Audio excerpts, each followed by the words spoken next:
It can be hard to describe what playing Pokemon was like back when it was first released in 1998.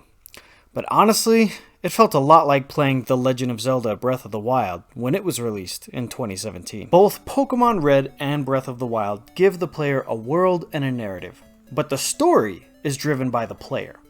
In Pokemon, the player is a 10-year-old boy embarking on a quest to become the champion of the Pokemon League. In Breath of the Wild, Link awakens to find Hyrule Castle under siege by Ganon and begins to prepare an assault on the castle. All players will start and end their quest the same way, but in the middle, the player is let loose and set free to make their own story.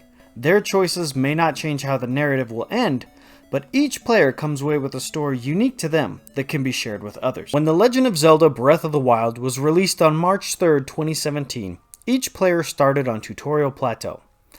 After you're able to leave, then the player is allowed to travel wherever they want, allowing the player to make up their own story as they play.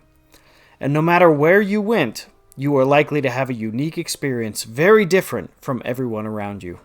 Depending on which divine beast you tackled first, you had different abilities. The rate that you found and completed shrines affected your health and stamina. But with the right food and equipment, the player could overcome a lack of health and stamina during their travels. I was the first in my group to find Eventide Island, and I shared the story of the island that took all of your equipment and gave you a quest. A podcast that I listened to shared a story about how one of the panel tried to tame a skeleton horse and take it to the stable, only to have it explode when the sun came up. My friends shared their own stories about running out of weapons while in a combat trial, building up a village in the mountains, and trying to solve the mystery of a big green dragon that had appeared, but after chasing it for a while, it just flew up into the sky and disappeared. Every time that you got together to show something to a friend while you were playing, they would ask, "Did you find the Korok that's hidden there?" Or they might say, "Hey, mark that spot on your map and come back to it with some bomb arrows. Trust me." I had one friend wonder to the rest of us how to navigate Death Mountain without taking damage, and our group came up with a few different answers that were all valid. Everyone had a unique experience and something that they could share with the rest of the group. It was amazing to have everyone play the same game, but experience such unique adventures and have different stories to tell. And if you are part of this experience in 2017, then you know exactly what I'm talking about. Back to Pokemon Red and Blue. Please remember that this happened 19 years before Breath of the Wild. Now, what made Breath of the Wild so different from Pokemon was that in 2017, this experience happened, at least for me, with mostly adults. I treasure that I also had this experience as a kid, with Pokemon. My small circle of friends started playing Pokemon, but this also pulled in new kids, and I made new friends in my quest to catch them all. In Pokemon, you start in Pallet Town, and you travel to and from Tutorial City until you have the ability to catch Pokemon and add them to your team. At this point, the player has selected a starter Pokemon, and they can begin to explore the Kanto region in their quest to obtain all 8 gym badges and challenge the Pokemon League. Right off the bat, the Pokemon that the player selected as their starter changes their story. I selected Charmander, while my buddy picked a Squirtle, and by the time we reached Cerulean City, we already had very different stories to tell. He had caught a Rattata for his team, but he was mostly interested in forward progress, so he didn't spend a lot of time in Viridian Forest. Since he had a type advantage, he breezed through Brock, but had to slow down in Mount Moon because he needed to take more trips back to the Pokemon Center to heal up his team. Since he spent so much time in Mount Moon, he discovered and caught a Clefairy for his team. I had a Charmander, so I had a tougher time in a gym full of rock types, and I needed to train up my Charmander a bit more in Viridian Forest. While I was training, I found and caught a Pikachu, and while that didn't help me against Brock, after I finally did get past him, I had a Charmander, Butterfree, and Pikachu with me, so I breezed through Mount Moon and didn't even see a Clefairy. After getting through Rock Tunnel, the game opens up a bit, and lets the player make a few more choices on how they're going to travel forward. So while everyone ends up at the Pokemon League, the routes they take and the Pokemon they catch create a story that is completely unique to the player. Someone would tell a thrilling story about how they just barely beat a gym leader on their first try. Another about how they finally caught an Abra, and that was really cool because the rest of us just gave up and skipped it.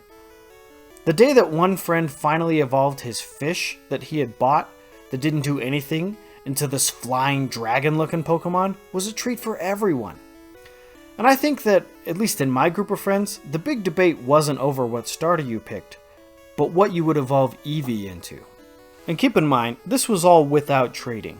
We were having a blast, but nobody was trying to catch them all because we didn't have access to a link cable.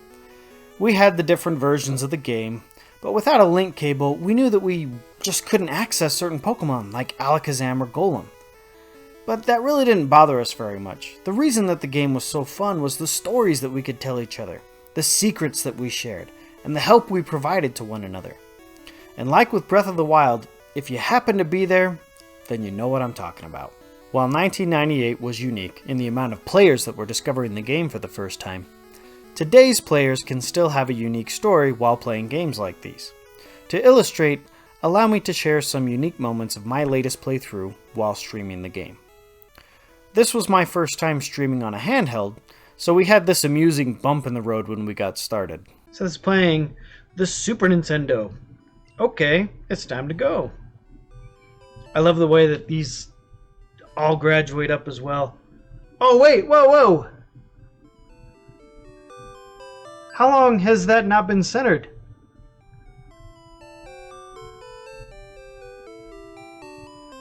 Oh wait, duh, it has been centered.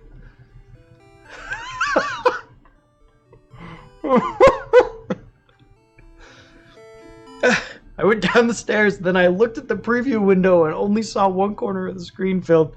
Oh, I feel so silly. Okay, alright, I guess we should talk to Mom. I was discussing with chat that I usually have a Kadabra on my team because Psychic types were so OP in the first generation. To change things up, we decided to add a Mr. Mime to the team. But the only way to get one is to trade while you're playing Red version. Chat really wanted a female Mr. Mime, but Pokemon don't have gender assigned to them in the first generation games. So we traded with an NPC and got Marcel the Mr. Mime. But we were so set on getting a lady Mr. Mime that we referred to her as Marcy for the duration of the playthrough. To Mrs. Mime or Marcy. Hey, that's not a bad back sprite. The debate from my childhood continued with choosing what to evolve Eevee into. But it took an unexpected turn when a lot of people in chat banded together and were insistent on Eevee remaining as an Eevee. So when we finally got Eevee, we named it Eon, and I pledged not to evolve it ever, giving us Eon the Ever Eevee as part of our team. Of Eevee stays Eevee. Another debate from childhood was who was more useful, Hitmonchan or Hitmonlee. Well, this time we chose Hitmonchan, but when I asked for nickname suggestions from chat, the overwhelming favorite was Saitama.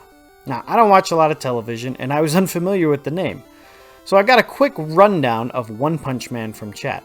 And when people would pop in later while we were using our Saitama, that was the nickname that got the most compliments. He says, ooh, Saitama's good too. He's the protagonist of One Punch Man. Oh, okay. I got a little antsy towards the end of the playthrough and entered the Elite Four challenge before I thought our team was ready.